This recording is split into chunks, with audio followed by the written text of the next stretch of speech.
El Banco Mundial es una organización internacional especializada en finanzas y que depende de la Organización de las Naciones Unidas, cuya principal misión es la asistencia técnica y financiera de países en desarrollo.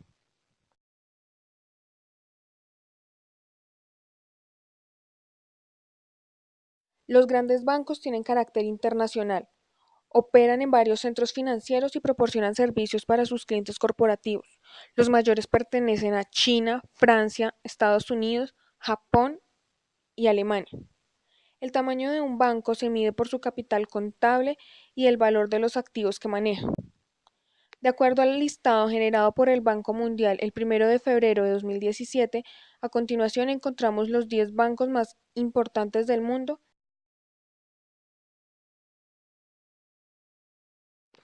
Algunas de las ventajas de la banca internacional son la generación de operaciones bancarias en distintos mercados, la capacidad multidivisa y multiactivos, la mayor variedad de clases de activos, la diversificación internacional de la cartera, pertenecer a economías de escala, obtener prestigio y marca y menor variabilidad de las utilidades y mayor potencial de crecimiento.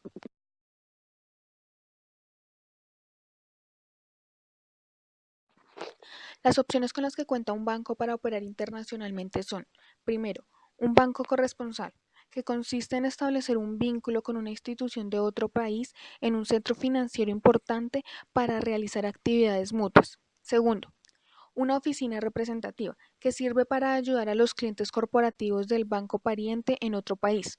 Tercero, una sucursal extranjera que opera como un banco local pero es parte del banco pariente. Está sujeta a la legislación tanto del país de origen como del país huésped, proporcionando un abanico de servicios mucho más amplio que las oficinas representativas y pueden competir con los bancos locales. Cuarto, una filial extranjera, que es un banco local cuyo dueño es el pariente extranjero. La filial está sujeta a la legislación del país residente.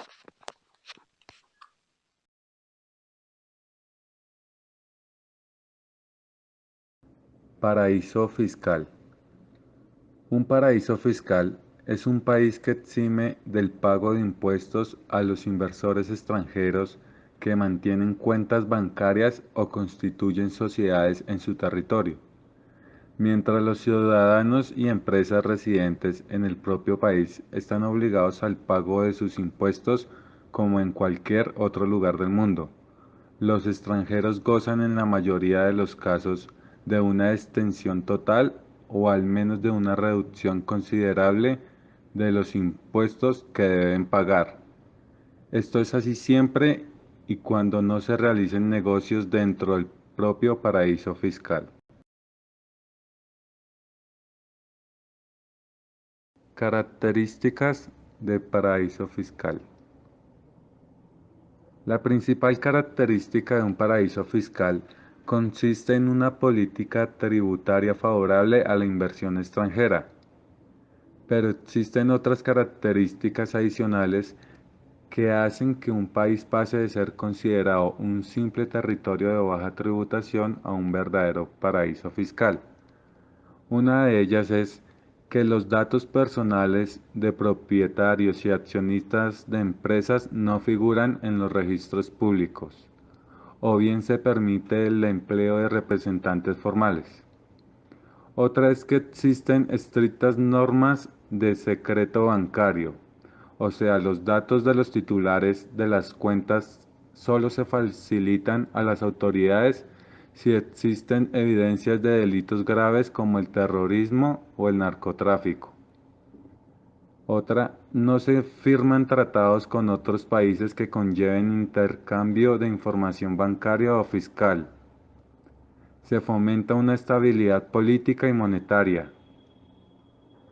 Cuentan con una excelente oferta de servicios legales, contables y de asesoría fiscal, y suelen disponer de buenas infraestructuras turísticas y de transporte.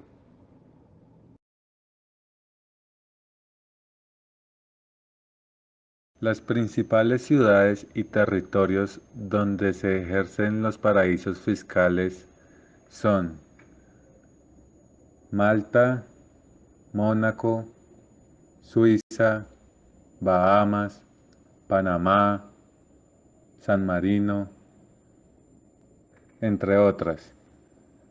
Precisamente han sido estos últimos los que han contribuido al espectacular desarrollo de esta industria financiera en las últimas décadas. Con la globalización y el desarrollo de Internet, ya no es necesario desplazarse a lejanos lugares para construir una sociedad o abrir una cuenta bancaria.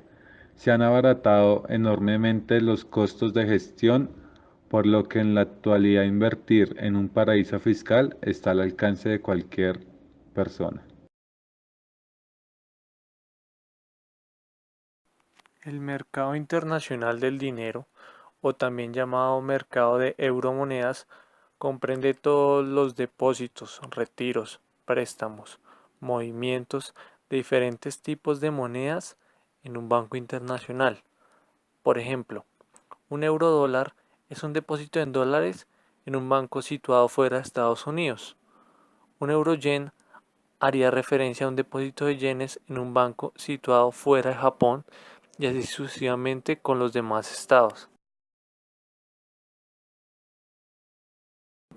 La tasa de interés más importante para este tipo de mercados es la tasa LIBOR, la cual es calculada diariamente por la Asociación de Banqueros de Gran Bretaña, tomando como referencia las tasas utilizadas por los 18 principales bancos internacionales con sede en Londres, y de ahí se genera un promedio, dando como resultado el origen de la tasa LIBOR. Para la zona euro encontramos dos tasas de interés. Una es el Euribor, de sus siglas en inglés Euro Interbank Offered Rate, la cual es utilizada para préstamos en euros y es calculada por la Federación de Bancos Europea. Y la otra es la EONIA, cuyo valor diario lo da a conocer el Banco Central Europeo. La diferencia entre estas dos tasas de interés radica en la agrupación de bancos y sus métodos para calcularla diariamente. Los eurocréditos no son más que pequeñas operaciones mediante la cual un eurobanco concede créditos a individuos, empresas, instituciones o gobiernos en diferentes divisas. Y las euronotas son instrumentos de deuda a corto plazo para diversos clientes corporativos.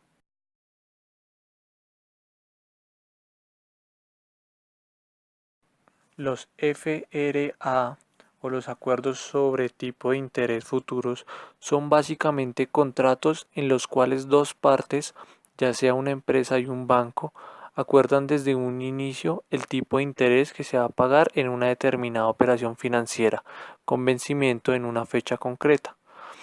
Estos contratos son utilizados para disminuir el riesgo cambiario de la tasa de interés a través del tiempo, con la finalidad de que ninguna de las dos partes pierda en su inversión. Este contrato consta de dos partes. La primera etapa es la etapa de contratación, donde las dos entidades acuerdan la tasa de interés actual que regirá la deuda durante el periodo de tiempo establecido. La segunda etapa es la etapa de duración, donde empieza a regir el contrato con la tasa de interés establecida. A su vencimiento, el vendedor del FRA pagará al comprador la diferencia en el caso de que el tipo de interés real supere al acordado en el contrato, y viceversa, será el comprador del FRA quien pague al vendedor en el caso de que el tipo de interés real se situara por debajo del que ha sido tomado como referencia en el contrato que han suscrito.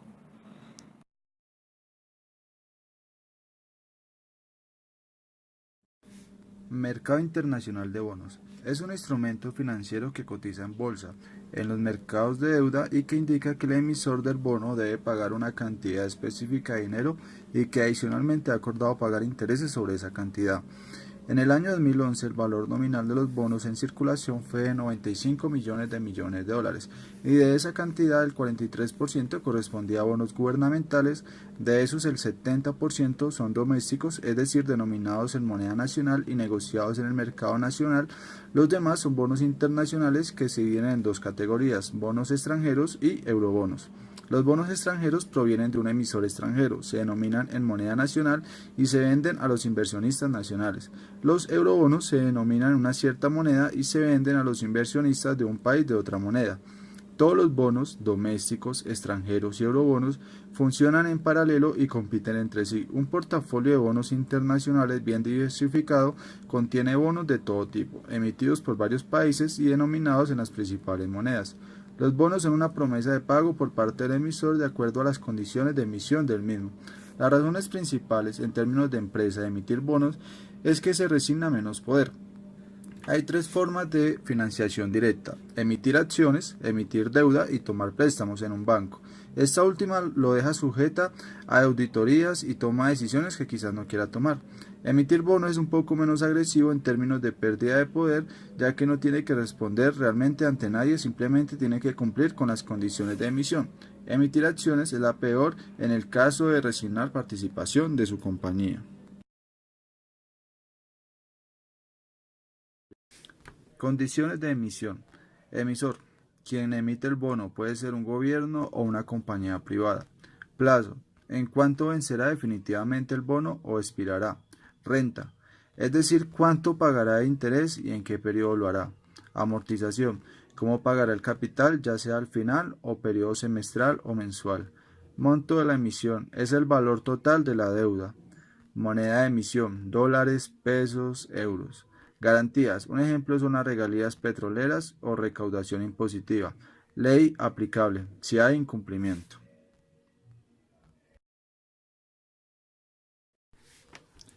Tipos de bonos. Soberanos son los que emite el Estado. Amortizables son bonos en los que el capital se va pagando en cuotas y no necesariamente al final del periodo. Canjeables son aquellos, como su nombre lo dice, se canjean por acciones existentes. Convertibles. El dueño de un bono convertible tiene el derecho de cambiarlo por cierto número de acciones de la empresa emisora. Cupón cero, también llamados de descuento puro, no pagan ningún interés durante su vida y reembolsa el valor nominal al vencimiento. Cuando el inversionista compra esos bonos, se le descuenta cierta cantidad y todo el rendimiento lo tiene al vencer el plazo. Strips permite que tanto el bono como los cupones de interés se coticen separadamente, es decir, se pueden tener el bono principal y no deshacerse de él y vender los cupones de pagos de interés. Deuda perpetua es aquella que no vencerá jamás y tiene un bajo interés. Bonos de tasa fija son instrumentos de deuda a largo plazo que pagan intereses periódicamente en forma de cupones. Los bonos extranjeros pagan cupones de forma semestral, mientras que los eurobonos pagan cupones anuales. El bono se calcula como un porcentaje sobre el valor nominal.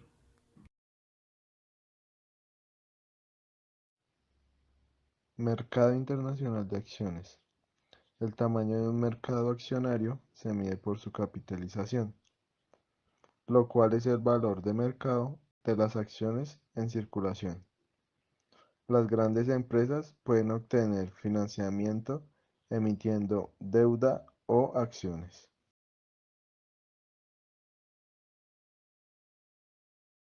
La bolsa de valores más grande del mundo se encuentra en Wall Street, en la ciudad de Nueva York. Una medida de liquidez de un mercado accionario es la razón entre el volumen de las transacciones durante un año y su capitalización. La concentración de un mercado accionario se mide por la participación de las empresas más grandes en la capitalización total. Por otra parte, las nuevas acciones se venden en un mercado primario, la cual su empresa coloca sus acciones por primera vez en una oferta pública inicial, ya que las empresas que cotizan en la bolsa pueden emitir nuevas acciones para financiar proyectos de inversión. En el mercado secundario, los inversionistas venden acciones sin que el emisor reciba fondos adicionales. El mercado secundario proporciona liquidez y evaluación constante de las acciones. ADR. Los intermediarios financieros crearon este instrumento en respuesta a las necesidades de las empresas extranjeras y de los inversionistas nacionales. Una de las ventajas del ADR para un inversionista incluye: los ADR están denominados en dólares y se negocian a través de una casa de bolsa en Estados Unidos. Los dividendos que producen las acciones los entrega en dólares al inversionista el banco emisor de ADR, lo cual esto ahorra mucho tiempo y trámite burocrático. Los ADR patrocinados los crea un banco estadounidense a petición de la empresa extranjera. El banco proporciona a los inversionistas una gama de servicio, la cual incluye información financiera sobre la empresa. Aquella firma patrocinadora paga los honorarios por el depósito. En cuanto a los ADR no patrocinados, se crea iniciativamente de un banco estadounidense y la empresa cuyas acciones representan no está obligada a patrocinar sus estados financieros ni a pagar los honorarios por el depósito.